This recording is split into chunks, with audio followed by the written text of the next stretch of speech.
स्वागत है आप सभी का। साथियों, शरद पूर्णिमा की बहुत बहुत बधाई आपको, शुभकामनाएं सभी के लिए।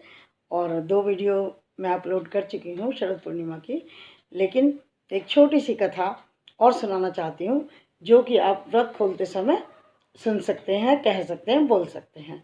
तो शरद पूर्णिमा के बारे में थोड़ी सी बात और करना चाहती हूँ मैं, इसलिए मैं ये वीडियो बना रही हूँ। साथियों, एक बार नारद मुनि, आपको पता है, भ्रमण करते हैं वो तीनों लोगों का।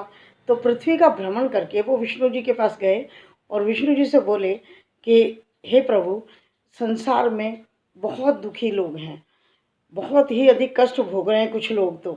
तो कोई ऐसा उपाय बताओ कि जो बहुत दुखी हैं वो खुश होकर के जीवन जी सके, खुशहाल जीवन जी सकें। तो विष्णु जी ने कहा कि जो कोई इस शरद पूर्णिमा के व्रत को श्रद्धा के साथ करेगा उसकी सभी मनोकामनाएं पूर्ण होंगी और वो लक्ष्मी को भी प्राप्त करेगा और धन संपत्ति और सब प्राप्त करके अपना खुशहाल जीवन जी सकता है। तो मथुरा में एक सुभद्रा नाम की बूढ़ी ब्राह्मणी रहती थी। तो वो इस व्रत को किया करती थी। तो भगवान बहुत प्रसन्न हुए उसकी पूजा पाठ से और उसके व्रत से, और उसको दर्शन दिए और उसको विच्छित वरदान भी दिया और कहा कि तुम इस व्रत के बारे में सब लोगों को बताओ ताकि लोग खुश हो सकें। तो उस ब्राह्मणी ने एक साहूकार को बताई ये कथा सारी, और उस साहूकार ने अपनी पत्नी को यानी कि साहूकारनी को बताई। तो साहूकारनी ने इस व्रत को किया।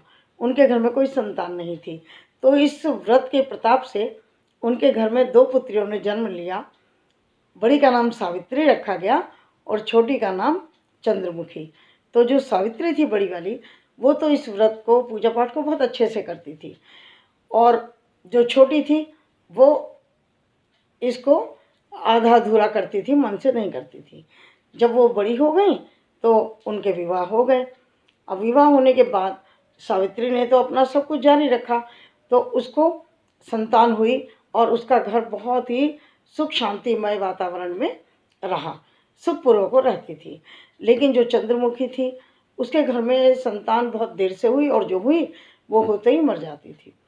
तो इसी तरह से उसके जब संतान हुई तो उसकी भी मृत्यु हो गई। तो उसने उसको एक फट्टे के ऊपर बच्चे को लिटा दिया।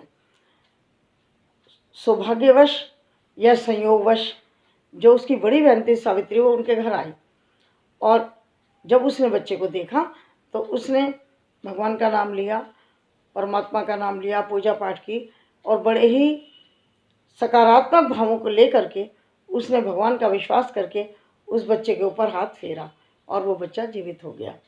तो बहुत खुश हो गई चंद्रमुखी, उसकी छोटी बहन, और उसको इस व्रत की महिमा पता लगी। उसके बाद उसने भगवान से बहुत क्षमा याचना की और आगे से अपनी भूल सुधार करने की प्रतिज्ञा भी ली। तो इस प्रकार साथियों, इस व्रत की ये महिमा है। तो आप इस व्रत को कर रहे हैं तो शाम को इस कथा को भी सुनिएगा। और दूसरा एक बात और कहना चाहती हूँ मैं, कि जब रात में चंद्रमा 16 कलाओं से पूर्ण होता है, आपको बताया मैंने, और वो पृथ्वी के सबसे नज़दीक होता है ना इस समय, बहुत ज़्यादा, तो इसलिए वो बड़ा भी दिखता है और बहुत चमकीला भी दिखता है। तो आप सफ़ेद कपड़े धारण करके थोड़े से चांदनी में बैठ करके छत पर या आपके आंगन में जहाँ भी आपको चंद्रमा की किरणें मिले, वहाँ बैठ करके ओम सोम सोमाय नमः, ओम सोम सोमाय नमः, इस मंत्र का जाप भी कर सकते हैं। और खीर का भोग तो आप लगाएंगे ही। तो आशा है आपको ये छोटी सी जानकारी अच्छी लगी होगी। तो चलती हूँ, फिर मिलती हूँ किसी नई जानकारी के साथ। तब तक के लिए नमस्कार, धन्यवाद आपका।